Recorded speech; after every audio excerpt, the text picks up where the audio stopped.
तहजीब भाई बताइएगा कि आपकी शायरी को पसंद किया जाता है सिंध में भी, तो सिंध में अभी आप मीरपुर खास में गए थे, जी जी। कैसा आपको वहाँ पे मोहब्बत मिली, क्या कहेंगे सिंध वहाँ पे क्या है उसके बारे में? तो जैसे मीरपुर को लेके जैसे आर्ट्स काउंसिल का जो हमारा कॉन्सेप्ट था, हमको लग रहा था कि सिर्फ पंजाब में ही होता है। मीरपुर के आर्ट्स काउंसिल का नक्शा ही बदल दिया। बहुत अच्छा इवेंट हुआ और लोग इतने तादाद में आए और मुझे बहुत खुशी हुई।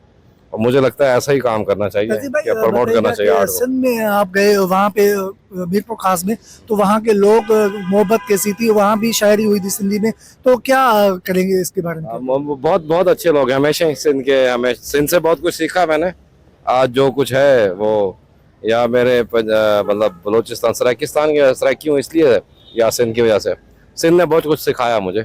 अच्छा, सिंधी में कोई ऐसी शायरी जो आपको याद हो जो सिंधियों के बारे में? लगी भाई लाड़ सा आलू अच्छा, बल्कि बिट शाह साहब का एक, लतीफ बिटाई साहब का एक शेर था, पक्षी सब न सोना माण्हू सब न हंज के माण्हू मंज अचे बुबार।